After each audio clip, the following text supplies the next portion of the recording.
Good evening, guys. জীবন জীবনৰ শ্ৰেষ্ঠতম সময় জীৱ মানুহ হিচাপে আমাক গণ্য কৰে গতিকে জীৱনটো বিশেষকৈ মানুহৰ জীৱনটো কলালৈ ৰূপান্তৰ কৰিব গতিকে কলালৈ ৰূপান্তৰ কৰিব পাৰিব লাগিব লগতে এনেকুৱা ধৰণৰ অনুষ্ঠানবিলাক নাছিলে কিন্তু আজি কিছু বছৰৰ পৰা আপোনালোকৰ বিশেষকৈ উঠি অহা নতুন প্ৰজন্ম উৎসাহ যোগোৱা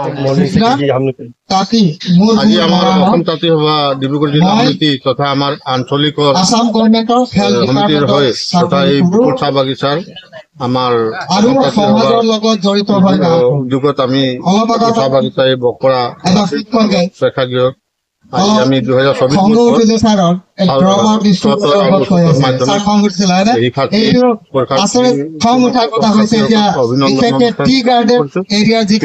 আমাৰ বৃক্ষৰোপণ কাৰ্যসূচী হোৱা আমাৰ মুকলি সভা আৰম্ভ হৈ আছে অলপ সময়ৰ পিছতে আমি আমাৰ অভিনন্দন অনুষ্ঠান কৰিম লগতে আমি প্ৰতি বছৰে আমাৰ সমাজত যিসকলে উল্লেখযোগ্য অৱদান আগবঢ়াইছে সমাজৰ ক্ষেত্ৰত তেখেতসকলক আমি বিশেষ মানে সম্বৰ্ধনা এই বছৰ আমি দুইজন ব্যক্তিক নিৰ্বাচন কৰিছো এজন আমাৰ কণ্ঠশিল্পী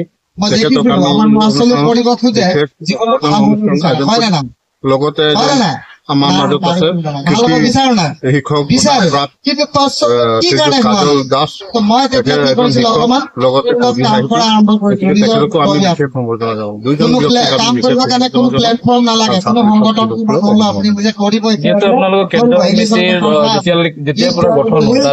আপোনালোকক দেখিব যে আমি এটা পিছত এটা কাৰ্যসূচী হৈ আছে জিলা সমিতি জিলা আপোনালোকৰ মূল লক্ষ্য উদ্দেশ্যটো কি বা কেনেকুৱা ধৰণৰ আমাৰ অসম তাঁতী সভাৰ মূল লক্ষ্য উদ্দেশ্য হৈছে আমাৰ সমাজখনৰ সকলো হওক বা আৰ্থিক দিশতে হওক সকলো দিশত আমি কেনেধৰণৰ আমি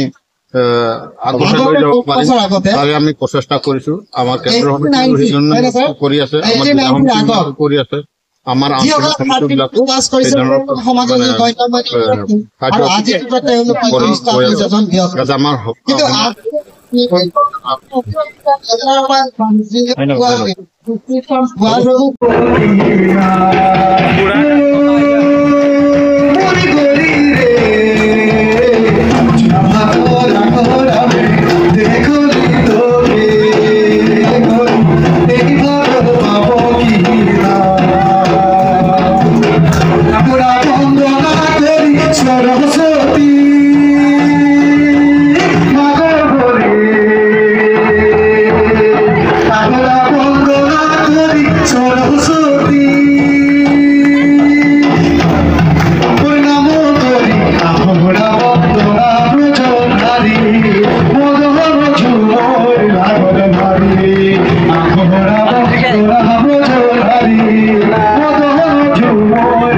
के सहारे